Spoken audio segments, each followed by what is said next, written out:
Assalamualaikum warahmatullahi wabarakatuh. Dan semangat pagi Bapak Ibu, teman-teman semua. Jumpa lagi dengan saya Amr Hafsan di channel ini. Ya, jadi pada kesempatan kali ini kembali saya melanjutkan pembahasan soal untuk kompetensi teknis P3K untuk formasi jabatan dosen tahun ini.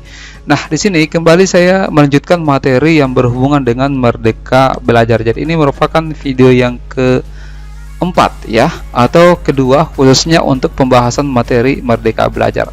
Baik ya, kita langsung saja masuk ke pembahasan soal-soalnya.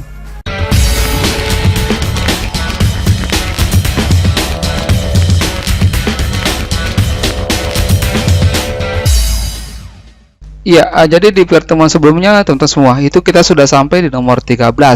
Nah, sekarang kita lanjut ke soal nomor 14 ya. Perhatikan soalnya di sini.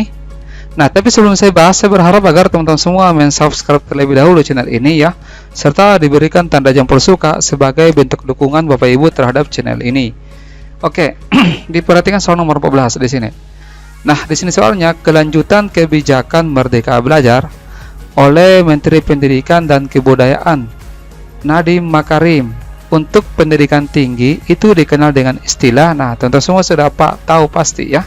Jawabannya di sini adalah itu kampus merdeka. Jadi yang berhubungan dengan perguruan tinggi dalam kebijakan merdeka itu dikenal dengan kampus merdeka. Jadi di pertemuan sebelumnya itu sudah saya membahas beberapa episode bahwa ada beberapa episode untuk kebijakan Merdeka Belajar. Ada 14 episode.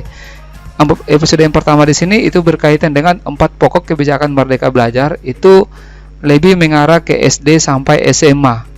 Kemudian episode kedua itu berhubungan dengan perguruan tinggi, namanya adalah Kampus Merdeka. Nah, ini. Kemudian untuk episode ketiga itu lebih ke SD sampai SMA, itu yang dibahas adalah tentang perubahan mekanisme dana BOS ya. Kemudian episode keempat berkaitan dengan program organisasi penggerak, tujuannya di sini untuk ke sasarannya ya, SD, SMP, SMA. Kemudian episode kelima itu guru penggerak, itu sasarannya adalah SD sampai SMA juga ya. Oke. Kemudian nomor 15 ya, diperhatikan di sini. Arah kebijakan baru ya tentang otonomi pembukaan prodi baru bagi PTN dan PTS jika memenuhi syarat. Apa syaratnya Bapak Ibu berkaitan dengan Merdeka Belajar di sini tentang pembukaan prodi baru bagi PTN dan PTS. Ya, ini saya langsung perlihatkan. Jadi otonomi bagi perguruan tinggi negeri atau perguruan tinggi swasta untuk melakukan pembukaan atau pendirian program studi baru sesuai dengan Permendikbud nomor 7 tahun 2020 pasal 36 itu sebagai berikut. Jadi ada 4 poin yang menjadi persyaratan untuk pembukaan program studi baru, apakah itu di PTN atau di PTS. Yang pertama itu perguruan tinggi tersebut itu telah memiliki akreditasi dengan peringkat baik sekali atau unggul, jadi A atau B ya. Kemudian memiliki kerjasama dengan organisasi atau lembaga untuk mendukung pembelajaran dan menyatakan kesanggupan untuk melakukan penelusuran lulusan prodi baru. Yang ketiga, perusahaan atau lembaga yang membuka kerjasama itu diprioritaskan bagi perusahaan multinasional. Jadi kalau misalkan PTN maupun PTS itu kalau misalkan mau mengadakan kerjasama dengan perusahaan, maka itu harus perusahaan multinasional, kemudian dalam bentuk teknologi global, startup teknologi, organisasi nirlaba kelas dunia, organisasi multilateral, ataupun kerjasama dengan perguruan tinggi yang termasuk dalam peringkat 100 terbaik dunia ya, QS Top 100 World University, serta bisa juga kerjasama dengan BUMN atau BUMD ya. Yang keempat di sini mendapatkan akreditasi dengan peringkat baik oleh lembaga akreditasi mandiri atau BAN PT pada prodi yang dibuka. Oke. Next, nomor 16. Nah, di sini soalnya jika suatu program studi atau perguruan tinggi yang telah dilakukan akreditasi dengan peringkat sama dengan sebelumnya ya. Jadi maksudnya ini kalau misalkan kita sudah mendapatkan akreditasi ya, mau melakukan kembali, mau mengusulkan kembali, maka prodi atau perguruan tinggi tersebut dapat mengusulkan akreditasi ulang dalam waktu berapa tahun sejak mendapatkan akreditasi tersebut. Jadi kalau misalkan program studi ataupun perguruan tinggi itu sudah melakukan akreditasi, ya, mungkin dianggap nilainya masih rendah, mungkin B, ya, itu bisa diusulkan kembali, bisa dilakukan usulan kembali untuk diperbaiki akreditasinya, ya, mungkin berharap akan mendapatkan nilai yang lebih tinggi daripada sebelumnya. Itu berapa batas waktunya sehingga bisa mengusulkan kembali. Nah, ini dia.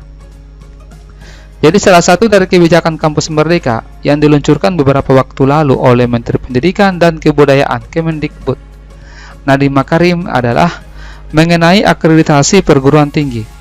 Nah, dalam kebijakan tersebut, perguruan tinggi yang terakreditasi B atau C itu dapat mengajukan kenaikan akreditasi kapanpun secara sukarela.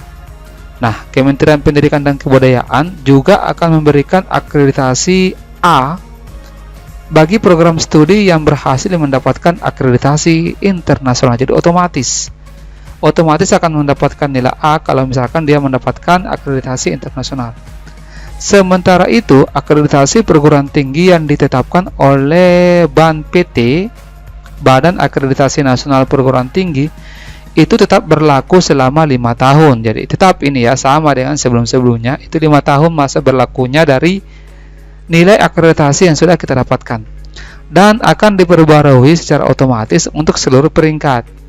Nah, di sini perguruan tinggi juga dapat mengusulkan akreditasi ulang atau reakreditasi kepada BANPT sebelum jangka waktu 5 tahun tersebut berakhir. Nah, di sini dikatakan kemudian untuk pengajuan reakreditasi perguruan tinggi atau prodi itu dibatasi paling cepat 2 tahun setelah mendapatkan akreditasi yang terakhir kali. Ya, perguruan tinggi juga wajib melakukan transfer studi setiap tahunnya. Jadi jawabannya di sini 2 tahun. B. Ya. Oke, next nomor 17. Penerimaan mahasiswa baru program sarjana pada PTN diselenggarakan dengan prinsip fleksibel, yaitu calon mahasiswa dapat menempuh paling banyak berapa kali UTBK. Ya. Jadi sesuai ke Permendikbud nomor 6 tahun 2020 tentang penerimaan mahasiswa baru program sarjana pada PTN, ini yang biasa dikenal dengan UTBK SBMPTN, diselenggarakan dengan prinsip, ada 5 prinsip, ada prinsip adil, prinsip akuntabel, prinsip fleksibel, efisien, dan transparan. Ya, apa maksud dari prinsip fleksibel? Kalau prinsip fleksibel itu maksudnya diselenggarakan beberapa kali dan setiap calon mahasiswa itu dapat menempuh paling banyak 2 kali UTBK. Jadi kalau misalkan lulus tahun ini, tahun 2023, itu bisa tahun depan lagi masih bisa ikut UTBK. Ya. Silakan kalau prinsip yang lain bisa Bapak Ibu perhatikan di sini. Adil maksudnya apa? Akuntabel, fleksibel, efisien, dan transparan. Ya. Nomor 18 diperhatikan. Pada program Merdeka Belajar atau Kampus Merdeka, tujuan program studi proyek independen antara lain sebagai berikut, kecuali. Ya, jadi ada namanya program studi proyek independen. Tujuannya di sini antara lain yang pertama, mewujudkan gagasan mahasiswa dalam mengembangkan produk inovatif yang menjadi gagasannya. Jadi poin A ini benar. Yang kedua, menyelenggarakan pendidikan berbasis riset dan pengembangan. Menyelenggarakan pendidikan berbasis riset dan pengembangan. B benar. 3. Memberikan dukungan, penguatan, dan pendampingan pelaksanaan program prioritas dalam implementasi kerjasama kemitraan berbasis riset dan pengembangan. Ya, di sini tidak ada. Yang keempat, meningkatkan prestasi mahasiswa dalam ajang nasional dan internasional. Ini berarti ya. Kalau begitu jawabannya di sini D. Karena ABC ini sudah benar. Kita tak jelaskan lagi, mempercepat difusi teknologi dan manajemen dari masyarakat perguruan tinggi ke masyarakat Yang keenam, membentuk dan mengembangkan sekelompok masyarakat yang mandiri secara ekonomi dan sosial, membantu menciptakan ketentraman dan kenyamanan bermasyarakat. Ya. Oke. Nomor 19. Salah satu program kampus Merdeka adalah kegiatan kuliah kerja nyata tematika atau disingkat dengan KKNT yang pengakuan kreditnya setara berapa bulan atau berapa SKS. Ya. Nah, di sini jadi salah satu bentuk kegiatan belajar di luar perguruan tinggi adalah pengabdian kepada masyarakat dalam bentuk KKNT, kuliah kerja nyata tematik, yang merupakan suatu bentuk pendidikan dengan cara memberikan pengalaman belajar kepada mahasiswa untuk hidup di tengah masyarakat di luar kampus, yang secara langsung bersama-sama masyarakat mengidentifikasi potensi dan menangani masalah, sehingga diharapkan mampu mengembangkan potensi daerah dan meramu solusi untuk masalah yang ada di desa tersebut. Nah, ini setara dengan 6-12 bulan atau setara 20-40 SKS D. Ya, jadi di sini pelaksanaannya itu berdasarkan beberapa model. Output dari KKNT ini adalah dapat menuliskan hal-hal yang dilakukannya beserta hasilnya dalam bentuk tugas akhir atau skripsi. Nomor 20. Agar pelaksanaan kegiatan Merdeka Belajar Kampus Merdeka, itu program hak belajar 3 semester di luar program studi, dapat berjalan dengan mutu yang terjamin, maka ditetapkanlah beberapa mutu antara lain. Ya, oke. Mutu kompetensi peserta ini, ya. Kemudian mutu pelaksanaan, kemudian mutu proses pembimbingan internal dan eksternal, berarti 1, 2, 3. Kemudian yang keempat, mutu sarana dan prasarana untuk pelaksanaan ini.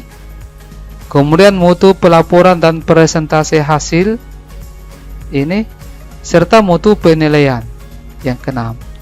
Ya. Jadi yang mana di sini 1, 2, 3, 4, 5, 6, ada 7 di sini. Berarti yang tidak termasuk adalah kecuali 7. Ya, manakah yang benar? Ini semuanya kecuali 7. Ini tidak masuk. Ya. Nomor 21. Berdasarkan kebijakan Kampus Merdeka, prakarsa untuk mengubah PTN, ini prakarsa ya, menjadi PTN badan hukum berasal dari mana? Itu bisa dari menteri atau PTN yang bersangkutan. Nah, ini dia, ya. Nanti Bapak Ibu teman-teman bisa dibaca ya, yang di sini. Oke, saya kira untuk sementara sampai di sini dulu ya pembahasan kompetensi teknis P3K dosen untuk materi Merdeka Belajar. Saya berharap agar video ini di-share ya ke rekan-rekan kita yang berjuang untuk P3K dosen tahun ini, dan saya mendoakan Bapak Ibu teman-teman semua bisa lolos ya tahun ini. Baik, saya kira terima kasih banyak atas perhatiannya. Wassalamualaikum warahmatullahi wabarakatuh. Dan semangat pagi.